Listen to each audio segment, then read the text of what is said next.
The BMW i3 is packed with clever engineering.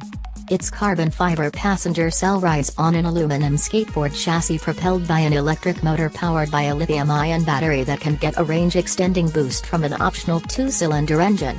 And yet none of that is so far outside the box as the social engineering baked into BMW's first electric car.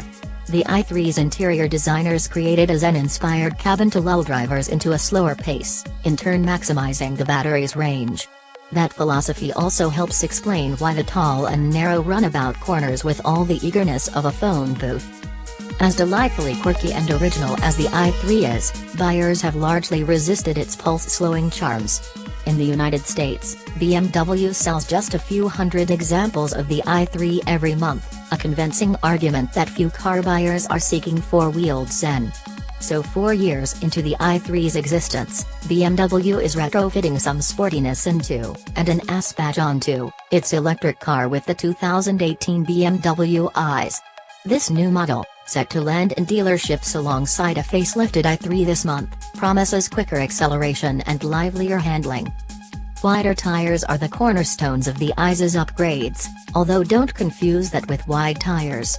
These tires are roughly as wide as those on the cheapest subcompact cars, measuring just 175/55 in front and 195/50 at the rear, making them significantly wider than the standard i3's 155/70 rubber at all four corners. The new tires fill out the wheel wells for a more stable-looking stance and increase the vehicle's track by 1.6 inches.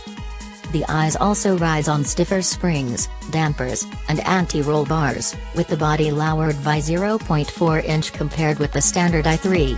The ride quality is well matched to modern roads, although the medieval stone and brick back alleys of Lisbon, Portugal, caused heads to wobble and bob.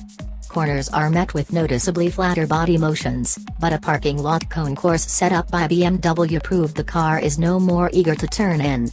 It's telling that the tight gymkhana kept speeds below 25 miles per hour. The i3's compact dimensions lend it a low-speed nimbleness but do nothing for high-speed stability. And even if they're wider, the i3's tires are the same low-rolling resistance Bridgestone Nicopias as those used on the regular i3, and their relatively low limits mean hustling the i3 is still a pulse-calming affair. The i3 remain so disinterested in aggressive cornering that it's easy to forget this is a rear-wheel drive car with a mid-mounted motor. An electric Porsche Cayman, the BMW i3 is not. As an improvement over the i3, though, the i3 seems better positioned to replace the standard car than to merely complement it. Acceleration improves thanks to an additional 14 horsepower and 15 pounds-to-foot of torque versus the standard i3.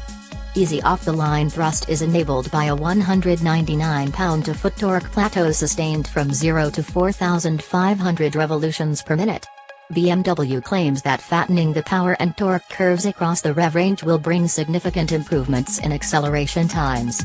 We expect 0 to 60 mph times to drop from 6.6 to 6.3 seconds for the battery electric version.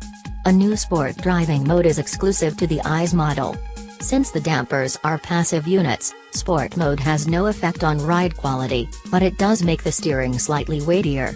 More noticeable is how it remaps the accelerator pedals to pin to be unnaturally peppy. For a $3,850 premium, the i3 also can be fitted with the two-cylinder gasoline range extender that allows the BMW to keep moving after the battery is depleted. That car should hit 60 mph in 6.9 seconds. The greater rolling resistance of the wider tires likely will ding efficiency and range for both models. Although BMW hasn't revealed the official numbers, we don't expect the EPA-rated range to change much from the 2017 battery electric model's 114 miles. Even if range were to remain unchanged, we're now living in an era where buyers can expect significantly more range for significantly less money. And the $3,200 premium to step up from the base i3 model to the sportier i3 version only makes BMW's EV more expensive. Prices start at $48,645 for the electric-only i3s and $52,495 for the i3s with the optional range extender. That's a price premium and a performance penalty that can't be justified by the BMW badge alone. This is the same, larger problem that plagued the original i3 and that can't be fixed with an infusion of sportiness. With all the quirk of a Japanese car and all the complexity of a hypercar, there is no other car on the market quite like the BMW i3 and i3s. Based on the slow sales, it's not hard to see why.